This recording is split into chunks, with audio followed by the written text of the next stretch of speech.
Hello and welcome back to Fire and Blood. I'm Chesh, your editor, dungeon master, and the nation's #1 rated high school biology classroom anatomy dummy.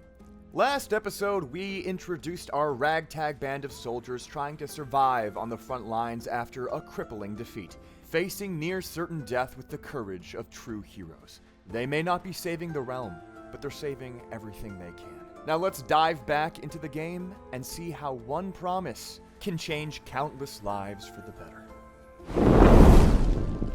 We can fight and perhaps die, or perhaps win, or we can do nothing and we're sure to die. I, for one, would rather do something in that regard.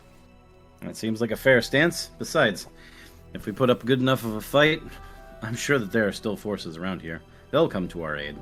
Perhaps the orcs will bite off more than they can chew with our little company. Also giving the people here something to do, building whatever little fortifications and traps they can. That would keep their minds occupied, rather than worrying their heads off. With that, the remains of Fire and Blood begin setting up their defense. Jack rounds up a few able-bodied dwarves and peasants to help him rig his trebuchet and various other traps along the sides of the ravine. Spikes are implanted in the dusty ground.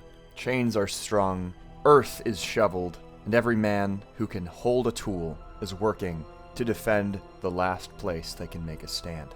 It's during these preparations that Arthur pulls Neil aside, a serious look on his face. He's been contemplating death, as many of the soldiers here have, but he has a family he's leaving behind. He knows that he'll lead the charge, and worst comes to worst, he may meet his end here. But every able-bodied man will protect the cleric to the last, and Neil's a good sword, one he can trust. So he asks of him a promise. Arthur gestured to Neil to step aside with him. The young cleric did so dutifully, while the soldier let out a long sigh, trying to find where to begin. You having a family, Neil? Yeah. Right, good. I hope you had people to go home to after this. I have a favor to ask. I know you've done more than I can ever repay already, and it's selfish of me, but I have a wife at home, 2 beautiful daughters and a son, born just last year. Can't stop worrying about what might happen to them if I don't. You're not going to die. I won't let you die. Of course, right. I don't doubt your abilities, but please, this is just for peace of mind. If, God forbid, something does happen, look in on them for me. Sabina's a marvel, but she'll have her hands full alone. Cecily, she'll be alright, but Angela, she's always looking for trouble. She needs someone to look after her if I'm not there. You'll be fine. You'll look after her, like I'm looking after you. But if something happens, please, Neil, promise me you'll be there for her. I promise. Thank you. You're a good lad, Neil. I'm glad you're here with us. With that, Arthur strides off to rejoin the others, though Neil's gaze lingers on him. Somehow, I'm glad I'm here with you too. What follows is hours of grueling labor as the troops of Fire and Blood prepare for the onslaught. Comrades share knowing glances. This is the last time any of them may have to speak with each other again alive. Even so, few find any words. Stern nods, claps on the shoulder, and back to work. The fences are aligned. Positions are taken, traps are set, bows are drawn. They wait with bated breath, hearts beating out of their chest as they await what may well be their last stand. It's in the early evening when the sound of feet pounding the dirt road reaches their ears. Everyone's grips tighten around their weapons' hafts. The fight is about to begin. Sure enough, the first wave of troops, unarmored skirmishers, but lethal nonetheless, begin to approach. At their head, one with a twisted maw, singing orcish marching songs in a cheery tune. He's clearly spotted you and seems unfazed. Well, the leader seems to be cheery. Let us dampen his spirits. Wipe that smile off his ugly face. You blast the ugly leader right in his fucking face with a firebolt, and it sears and sizzles, but he only roars in response. Neil steps forward, raising his holy symbol and closing his eyes as he mutters a prayer. A resounding gong and a searing pain draw the orc leader's attention to the hill as he turns his shield to try to block what cannot be blocked, the toll of the dead. Seizing the distraction, Felicia looses an arrow. It sails true and skewers the orc captain, piercing through his leather armor. Dark, black ooze spills from his ugly green hide as the arrow pierces his heart, and he chokes, stumbles, and falls to the ground, dead. He mutters a quick prayer of thanks and knocks another arrow. Virgil is nothing if not decisive, so he is going to move up quickly past the shield line and is going to use his other hand to pull out a hand crossbow and is going to fire at this guy. Arrow sinks into his shoulder, and he screeches, instantly bloodied, but seemingly unfazed, as spittle flares from his mouth with a hint of red, enraged. Come on, you black-blooded bastard! Arthur, your turn. Just for the flavor of it, I want to sound the horn. Arthur tucks the horn into his belt, nocks an arrow, and fires. The group of orc scouts scatter, parting as the arrow soars between them. The guard next to Felicia gulps as he watches her sink a kill shot from 65 feet away. A shot like that you only see a few times in a lifetime. He takes aim with his own short bow, but the arrow punctures only the dusty ground. The formation closes, marching forward, placing their hands on the wooden spikes and beginning to tip it over to remove the obstruction in their path. Reginald, seeing a target-rich environment, raises his staff, gestures with his free hand, and summons a spire of ice that sails through the air towards them.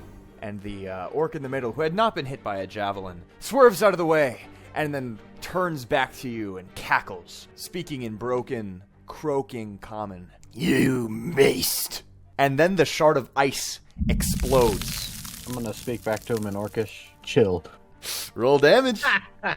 The shard of ice explodes. It's like a fucking frag grenade. Tiny icicles tear through the green flesh. The ground is now soaked as each of them, one by one, falls to the ground limp. Every orc in the radius were killed. Incredible use of ice knife. Nice. Well done. Neil steps forward, once again raising his holy symbol high, pointing an accusatory finger at the foremost orc, who is unscathed by the spell, as the gong plays again. You toll the dead, and the gong resounds from within him, and it's hard to look at him as his body begins to shake and vibrate. He's almost blurry. He's reverberating so violently, and eventually you hear something break, and he collapses to the ground. I'm sure more of them are coming. This is just a start. You guys are fodder. Are you shouting that at them? Yeah. Nice. The guard next to Felicia takes a deep breath, loosing an arrow. This one finding a home in the chest of an orc. Felicia fires herself, but her arrow flies wide. She'll look at the guard beside her. Apparently I need to take my own advice next time. He chuckles nervously, but seeing you as a insane sniper and himself as a guy from the dock ward, it's more of a starstruck situation. He goes, I mean, no, you're good. I mean... She chuckles slightly, and that's it. All right, Virgil. All right. Well, a little bit staggered from the fact that he actually got hit. Virgil is going to kind of shake it off and then snap the arrow off, leaving it in there to get tended to later, and is going to see if he can kill this asshole who's climbing up the bridge over here. A rapid shot whistles out of the short bow, thudding into the orc's shoulder, knocking him from his perch as he tumbles down the ridge, landing in the matted, bloody dust. He does not rise. As the orcs begin to close in on the guards on the ridge, they turn, firing their bows for a second time, hoping against hope that this time an arrow will land. The guards are able to injure the approaching orcs, but slay neither, while the dwarves and orcs at the barricade exchange blows, javelins, and arrows. Some orcs fall, some dwarves are wounded, but for now, it's a stalemate. You know what? Let's try and put an arrow into this guy at the front of the line. You sink an arrow through this guy's eye socket, but he looks at you, seemingly unfazed. Orcs are fucked up. She'll kind of raise an eyebrow at that one and was like, "Oh, you're emulating Orcus, I see." The guard beside you will shift, look down at him, look at you, and say, "Should have aimed for a vital organ. I should have, yes. You only hit his brain." That was my fault. I was thinking fighting dwarves. The orcs rush the guards on the ridge. One of them, spear in hand, resolves to protect their cleric, rushing the orc with a battle cry. His spear lands true, puncturing the orc's chest, slaying him in an instant. The other, however, goes for his companion, an archer on the flank, and begins battering him, armed with only a short bow. The guard will not hold out for long. Arthur, seeing the orcs approaching the guards, wastes no time, rushing up the hill and firing an arrow over the top of the ridge. And try and hit that last one remaining. Oh yeah! Natural fucking 20. Roll that beautiful, beautiful damage. Hot damn. You scramble to the top of the ridge. You see the younger guard struggling to push the corpse from his spear as his friend is blocking the orc's attack with his bow haft, trying to press the war pick away as the orc tries to drive it down into his skull. But you're not having that. These are Waterdavian guards. These are your men. They don't get to take them like that. You knock an arrow, and you put it right through his temples. He falls like a sack of potatoes. And that's how it's done. All right. With the threat vanquished before him, that guard will breathe a big sigh of relief, turn to you, and give you a salute. "Thank you, sir!" And then Hang in there. You're doing a great job. he'll slam his shoulder into the tree, freeing him up to do his job. As a second formation of orcs, this one seeming more ferocious than the last, approaches from the east. The guard, with a new appreciation for life and flooded with adrenaline, yanks on the rope that was holding the barrels tight, pulling them down with a resounding crash on top of the rapidly approaching enemy. That tree will collapse upon all of them, doing a whopping 22 fucking damage. All of the skirmishers are mangled and crushed into grime beneath the tree, crying out in agony. The men cheer. They raise their weapons. The one on the ridge looks down on his handiwork and then looks over at Arthur. "See what I did, Captain? I got him!" And then the roll begins to rise again, and the tree's lifted and tossed aside. The hulking orc before you wears black armor and wields a blade almost as big as his fallen comrades. And he lifted that tree like it was made of nothing but the softest fabrics. He looks at the guards in front of him, laughs, pulls a knife from his belt. Though the knife looks more like a short sword to you, it's thin and narrow like a poisonous spike. And he hurls it at the guard on the ridge. Though luckily, that guard has his shield raised. Just barely, though the spike sinks straight through the wood, pricking to the other side, though not drawing blood. And he grins. Evil scary guy has arrived. Ha! That one's mine. The three in the back growl, but then drop to a knee, pulling out their bows and firing into the line. Ooh, one crits of guards by Betheniel. Okay. All three hit. The guard in the front is struck in the chest, though luckily not on the side. That protects his heart, though his breathing becomes ragged. Unfortunately, Betheniel, the one near you, takes a bolt right through the head. So does the one on the other flank. And suddenly, your numbers are thinning. The remaining two steel themselves, trying to return fire, though the one who now has an arrow, as long as his arm embedded in his chest, is not doing the best. He wants revenge because his brother just got killed beside him, and he doesn't take that lying down, because we're from Waterdeep, and we take care of our own. And he sends a crit right back, which will actually be enough to kill one of them outright. Hot damn. Yeah, vengeance managed. Vengeance fucking no, he rips the arrow out of his chest, knocks it, fires it back, sends it right through the guy's skull. The other one also manages to land his shot, though significantly less damage, decides to get what chip damage he can to the one that threw a tree like it was nothing. The other one on the ridge moves forward, firing down on the orc death captain, but misses. The guards over here move to meet the the fucking orcs. You heard of those guys? Fucking gross. Even more orcs approach from the south as Felicia, Reginald, and the rest of the guards turn their attention towards the second flank. He raises his staff, waving it in the air, and once again sending out an ice knife towards the leader of the detachment. Oh, these guys back here are being a problem for a defensive line, so... And another. Ooh, that's a hit. Roll damage. Oh, fucking Holy 10 on the D10. fuck. Goodbye. Damage as the frost burrows its way right below his sternum. He groans, turning a little bit to his men, and then the hefty one groans, ripping the ice, though magical, out of his body fiercely and shoves it into the arms of his his inferior, and then it explodes, taking out all three of them, but leaving the fiercer one still standing. Here, hold this. Take this! Neil, hands shaking, covered in the blood of his fallen comrades, raises his holy symbol for a third time, calling out a rebuke. He will groan as many blades or bludgeoning weapons would bounce right off his thick hide, but the accusation of a god, he can't shrug that off so easily. He snarls, but it's clear it's tearing him up inside. The guilt. I'm just kidding. He feels so bad. That one smells like he's killed a lot. Time to put a stop to that. So now he will step next to his companions. Not behind, but next to. Yep. Just to reassure them, you don't look too good. Ugh. Good shot? You should see the other guy. He says, pointing to a guy whose head was shot so hard it came off his neck and is now pinned to the wall of the fucking ravine. Yeah, I did see that. Go. Pretty sick, right? You will be soon enough, I'm sure.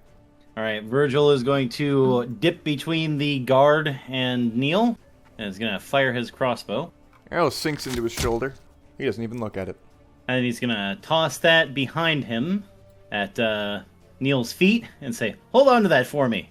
And we're going to swig a potion. Nice. He's going to lift the potion to his mouth and take a swig. I'll draw my other sword. So, The warmth pair of rapiers, let's go. fills your belly as you feel a power, an arcane power, surge deep within your chest. And it's a little funny, because you stole this from your commanding officer. He was a dick Wouldn't anyway. have been so easy to steal from. Real. Arthur. Well then, time to get in the middle of things. Gotta slide down the thing. You know what? It's difficult terrain, but go ahead and give me an athletics check with right. advantage. With advantage. Your days chasing crooks through the wards of Waterdeep have made you pretty nimble on your feet. Sliding down a slope, that's fucking nothing to you. You run, you fucking slide down like you're riding a skateboard. Hit the ground running. Very nice. You fire an arrow at him, and it just glances right off. Alright, that's enough, Bo. The hulking orc walks forward, slowly, deliberately. He snorts, looking at the deeply wounded soldier. Looks back, nods in approval at his lackey, who is now dead. He brings his great axe up, holding it in the air. The young man's petrified. And then he brings it down, and he cleaves him in half. The two behind him, still kneeling, aim with their longbows. One sinks into the shin of the soldier who pushed the tree down, and he calls out with a cry and falls on his ass. The other, Virgil, whizzes right over your shoulder, and Betheniel strikes you. Doesn't sink too deep, thanks to what little armor you manage to have, but the scale mail protects you from anything more egregious. The guards up top take their shots. They miss. Terrified at the display of raw power unfolding on the battlefield below them. The dwarves, seeing how dire the situation is becoming, split off, deciding to move towards the new threat, leaving one at his station to call out alert if he needs to. The three guards down here do their best to jab at the orcs before them, but not many hit. One, however, does, as the injured middle guard drives his spear deep into the groin of the orc with an arrow in his head and an arrow in his neck, and he cries out in visceral agony, collapses to the ground, and stops moving. The guard next to Felicia looks over and goes, "Oh shit! It really it really was the groin. Go figure." That was my thought exactly. Huh. Third guess is as good as any. The orcs take their swings, landing some. The soldiers are looking quite battered at this point, as the warhammers slam into them, one possibly having a broken arm, the other having the air knocked entirely out of him as it slams into his stomach. And the large orc charges forward and attacks with his great axe. It connects, and the guard in the middle, who had just put down an orc just like this, is simply decapitated. Reginald, the guard by you, gets fed up. He can't sit here anymore. He has a post to watch, but he abandons it, sliding down, scrambling forward, needing to get in the front lines, whatever it takes. Well, I'm not a soldier, and I don't really have any authority over him, so I'm not going to say much. That line is getting a little thin. This guard, all the way down in the back, he's been pushing at this tree. It wasn't cut through quite enough. But he's been slamming his shoulder into it for quite a while. And finally, after all this time, it pays off as he slams into it and sends it careening towards the enemies and calls, "Look out!" Unfortunately, and fortunately, nobody in the vicinity is able to evade the cacophony of tree branches slamming down. It takes out 3 of the orcs, but also crushes the legs of one of the guards. And though not dead, he's on the ground, pinned, wheezing, with the remaining orc standing over him. And with that, we go back to Reginald. Oh boy. He's not looking good. He needs help. And Smell Sniper he'll take aim. He'll, with a nice little flick of his staff, he'll send a firebolt flying down there, searing through the left side of the orc's chest cavity, burning his heart out, quite literally. Love to see it. Love to see a winner win. Eat your heart out, Grumsh. Oh, God. You've just saved a young man's life. Very nicely done, sir. I can't fix the walking upright bit, but you know what? Better going home on crutches than not going home at all, right? Neil moves forward, raising his holy symbol, casting yet another toll. You're still up. I thought I asked you to take a nap. You say you ask him to take a nap, and the aged, grizzled orc looks at you, and in fluent common says, "Silence." He does not care for your toll. He does not pay it. Will that be all? You might want to move back, Neil. I'll take care of this. Move back? How can I abandon my comrades here? The guard will look over his shoulder shakily. His hands are trembling, and he says, "Your life is more important. You can help afterwards. If you're down, then it's over." Does this guy have any healing potions on him? The guard? No. Yeah. Can I hand him one? This guard is actually not injured. Oh, he's not injured at all? I thought he Every single other one has been grievously injured and then killed, but this guy is standing right in the middle, trembling like a leaf in the wind, and is somehow completely unharmed. You could still hand him a potion if you wanted, but there's no guarantee he'll survive even one blow from the orc death captain. Well, I will stay by him. Okay, Felicia. And she will try to shoot the big boy. The arrow sinks into his upper thigh. He's still standing. All right. Virgil is going to use the opportunity of this kind young man, this nice Waterdavian guard, distracting his foe. We're going to give this asshole what for. Roll what for? As you ram the rapier into his lower back, he cries out as it pierces some kind of fucked up internal organs, whatever these monsters have, and he'll turn around and smack the second one away with the back of his hand. But looking into his eyes, and having taken as many orc lives as you have, you know it's starting to wear on him. He's bloodied. Anything else? Action surge. Oh, you fucking asshole! Kill him! You probably can't kill him in one turn, but fuck him up. So the orc is going to look down at Virgil. Virgil is going to look up at the orc. And then Virgil is just going to grin as fire rolls out of his mouth, and he breathes a blast of fire into the orc's face. Holy shit! Virgil may not be a tall man of grand stature, but in that moment, he was a dragon. And his fire breath seared the orc death captain, burning away what hairs grew from his chin, charring his armor, and just for a moment, blinding him. He manages to fit in one more hasty slash to the side. He'll roar back as spittle and cinder and smoke land in your face, but you know that the tides have turned in your favor, and you have 2 swords in your hands. Eyes on me. And Virgil will move, clearly giving Arthur the opening. The orc is now fully focused on you, having discounted the guard and not really being that concerned with Arthur. He's locked in, eye to eye, brow to brow, blade to blade, as Arthur closes in from behind. Well, now you've done it. Because he really does not appreciate losing men like that. Arthur strides forward with confidence, bringing his blade down. It's partially blocked, so some of the blade manages to slice into the orc war captain's offhand. The captain bellows with rage, and then swings it around in a full arc. But Virgil, you duck. And believe it or not, so does the guard. The axe swings all the way around, slamming into Arthur, who braces it with his shield, slides back 5 feet, but remains unharmed as he gives a wild cry that almost seems to shake the ground around you. But that's all he can do. Even his multi-attack didn't help him there. Oh, shit. And the guard will ready his spear and say, "This is for my brother, you son of a bitch," and drive his spear into the orc captain's leg. Nice. For a meaty fucking 8 damage. Whoa, there's a crunch. Yeah, he's holding that spear in 2 hands. But then it's time for the orc archers. One will sail right over Virgil's head. 1 duck for the price of 2 attacks. Not shabby. The other, unfortunately, will plunge directly into the stomach of the last guard on the ground. But he's still standing. And he looks up at the orc and he says, "See?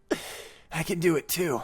The guards on the hill draw their bows and fire down. They pincushion the orc archers, who don't even flinch, as if they were statues made of stone. The battle rages on with the death captain. The last guard on the ground manages to hold his own despite his egregious injuries. The death captain lands a visceral blow against Arthur, but he returns the favor, cleaving one of his arms from his side. The captain roars, still wielding the great axe in one arm. Felicia moves up, firing on the back line of orcish archers as the guards from the ridge assist in taking out the back line. One by one they fall. Virgil goads the captain, weaving in and out of danger, eventually trapping the great axe between his 2 blades for just a moment.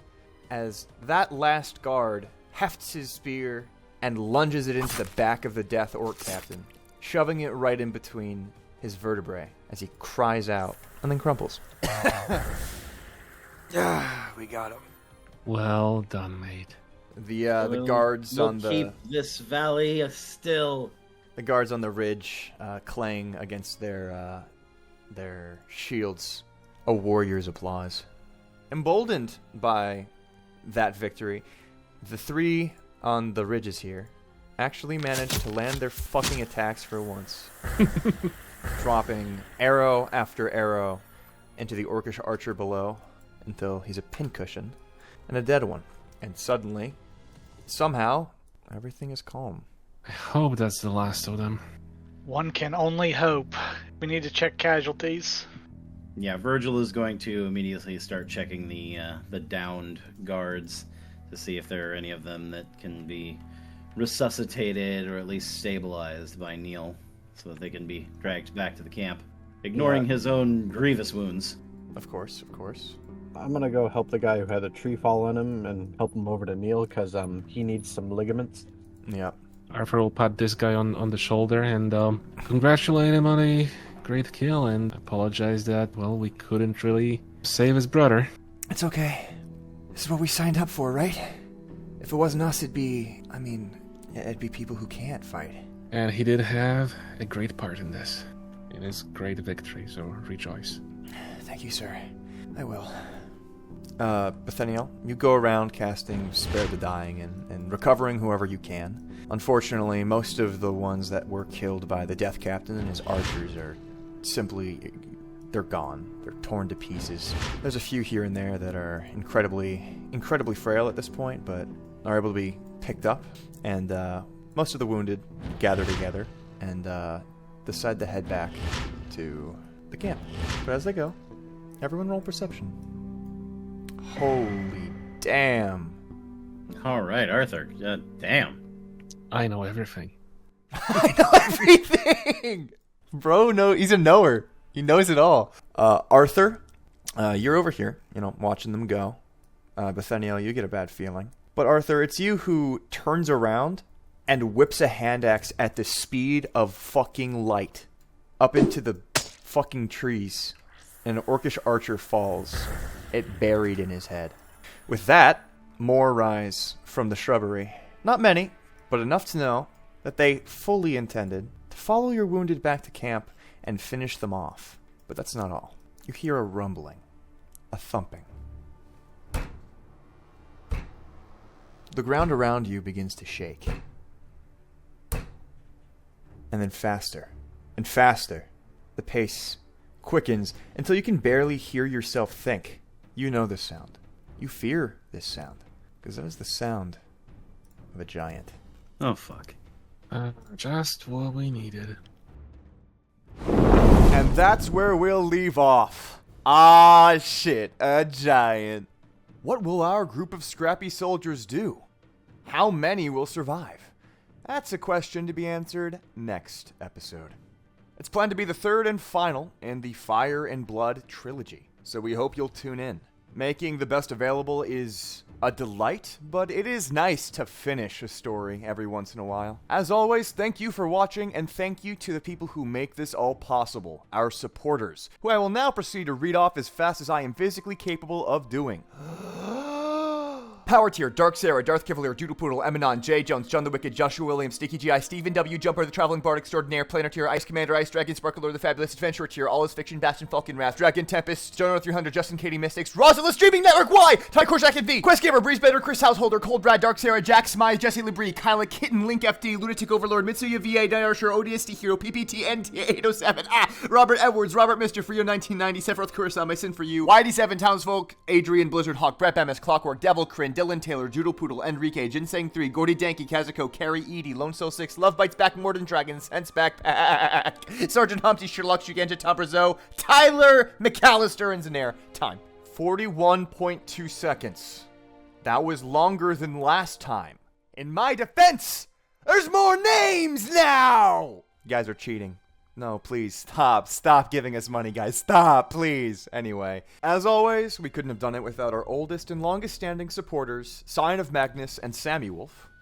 And, there's the people who make the videos. If you're into that sort of thing, we got Doodle Poodle, Nala Fontaine, Shadow Wolf, Scorpius 187, MC Cheshire, that's me. My boy Pebbled, who's now involved in this, and the Forever DM, who got to play today. Thank you all for watching. Leave your complaints with my manager, and I'll see you next time.